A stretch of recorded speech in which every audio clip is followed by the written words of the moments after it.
Bismillah, perkenalkan nama saya Rahmita Usman. Baik, di sini saya akan menjelaskan industri kaca di Indonesia. Kaca merupakan salah satu produk yang dihasilkan oleh industri, rumahan maupun skala industri besar. Produk kaca dapat berupa kaca lembaran, gelas, dan produk kaca lainnya. Dengan semakin majunya perubahan zaman, maka produk kaca banyak digunakan sebagai alat komunikasi dan lain-lain. Hal ini juga didorong oleh perkembangan teknologi di industri kaca sendiri. Baik, selanjutnya yaitu bahan utama pembuatan kaca. Ada pasir silika. Dalam pembuatan kaca berfungsi dalam membuat cairan kaca tersebut tahan terhadap perubahan suhu secara mendadak. Yang kedua yaitu ada soda. Memiliki sifat yang spesifik seperti garam, penggunaan bahan ini sendiri berfungsi untuk mengurangi titik di lebur kaca, mempercepat pembakaran, mempermudah pembersihan gelembung, dan mengoksidasi besi. Yang ketiga yaitu ada feldspar atau tanah liat. Merupakan salah satu bahan dasar pembuatan kaca dan juga merupakan sumber dari Na2O atau K2O dan SiO2. Alumina yang terkandung di dalamnya dapat memperlambat devitrifikasi dan menurunkan titik didih dari kaca. Selanjutnya yaitu boraks. Merupakan salah satu zat kimia yang banyak digunakan dalam industri seperti kaca. Yang selanjutnya yaitu ada kerak garam atau salt cake. Dipakai sebagai bahan tambahan dalam pengolahan kaca dan beberapa lainnya yaitu amonium sulfat dan barium sulfat. Yang terakhir yaitu ada kaca pecahan atau kulit. Dapat digunakan sebagai bahan dasar dalam pengolahan limbah dan sebagai bahan pencairan dalam pengolahan kaca. Selain itu, kaca pecahan juga banyak digunakan untuk menghasilkan produk berupa kaca atau produk jadi lainnya. Kemudian untuk bahan penunjang pembuatan kaca yaitu ada batu kapur, yaitu untuk membuat produk kaca tidak larut dalam air. Yang kedua yaitu timbal duoksida, membuat kaca menjadi mengkilap, transparan, dan memiliki indeks bias yang tinggi. Jenis timbal yang digunakan. Yang ketiga yaitu seng oksida, membuat kaca dan gelas dapat menahan perubahan temperatur panas secara mendadak.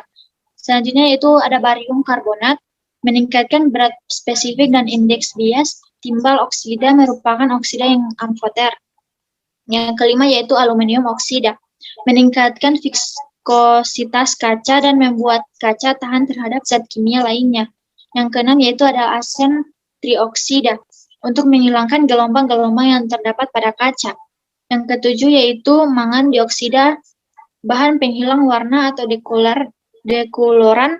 Hal ini disebabkan kehadiran senyawa beroksida yang ditambahkan pada proses pembuatan kaca. Yang kedelapan yaitu unsur-unsur transisi seperti Tc, Ca, Mn, Fe, F, Co, Ni, dan Cu yang akan memberikan warna tertentu terhadap produk kaca yang dihasilkan. Baik, selanjutnya yaitu ada flow chart proses pembuatan kaca. Yang pertama yaitu proses pencampuran bahan baku. Mencampurkan bahan menjadi mixed batch. Bahan atau material yang dicampurkan yaitu pasir silika, soda, dolomit, kerak garam, feldspar, dan perwarna sesuai dengan kaca yang diproduksi dicampur menggunakan alat yaitu mixer dan berbentuk turbin. Pada proses ini, mixing dibagi menjadi dua macam yaitu mixing kering dan mixing basah. Proses mixing berlangsung selama 4 menit yang dibagi menjadi 2 tahap.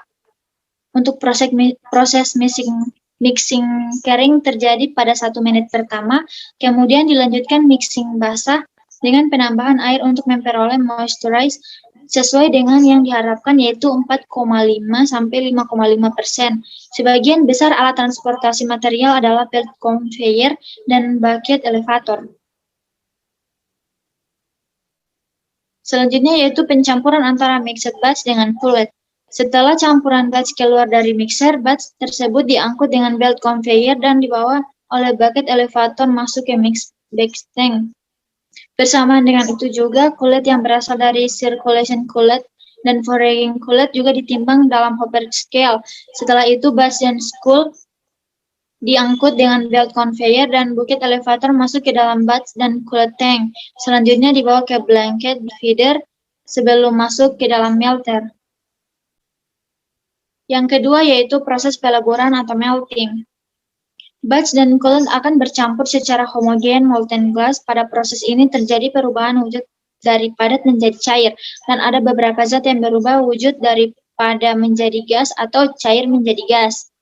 Pada proses ini terjadi proses endotermik atau membutuhkan panas, karena pada proses melting diperlukan sejumlah panas atau energi untuk melebur batch dan kulit tersebut, di mana energi ini berasal dari pembakaran natural oleh molten glass. Pada proses ini menggunakan tanur, yaitu tanur periuk atau port furnace, di mana berfungsi untuk membuat kaca optik dan kaca seni melalui proses cetak. Perlu tersebut terbuat dari suatu cawan dari platina dan lempeng pilihan.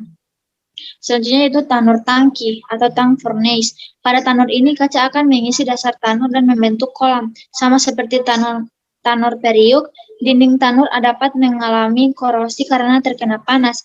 Kualitas kaca dan tanur tangki tergantung pada kualitas blok konstruksi yang akan digunakan. Selanjutnya yang ketiga yaitu proses pembentukan kaca atau drawing. Setelah kaca dilebur, selanjutnya yaitu proses percetakan, yaitu proses menciptakan molten glass menjadi lembaran kaca dari melting. Pada proses ini ketebalan kaca serta lebar kaca dapat diatur sesuai kebutuhan. Secara alami, jika molten glass dimasukkan ke permukaan yang rata, maka secara otomatis dia akan menjadi molten glass yang elastis, yang membuat kaca mudah dibentuk dan dapat ditarik. Tahap keempat yaitu proses pemotongan dan pengepakan, ada cut line. Yang pertama yaitu proses pemotongan atau cutting. Pada tahap pemotongan ini, kaca akan dipotong secara horizontal. Pada saat lembaran kaca tersebut berjalan, pisau sudah diatur dan dikontrol sedemikian rupa sehingga dapat didapatkan lembaran kaca yang horizontal dan lurus sesuai yang dibutuhkan. Pisau yang digunakan tersebut yaitu Crowwise cutter. Dalam penggunaan pisau tersebut mulai diatur oleh CPU pada komputer yang sinyalnya sudah dikirimkan ke pisau tersebut untuk menyesuaikan kecepatan pisau dalam memotong kaca sesuai dengan ukuran potongan yang dibutuhkan.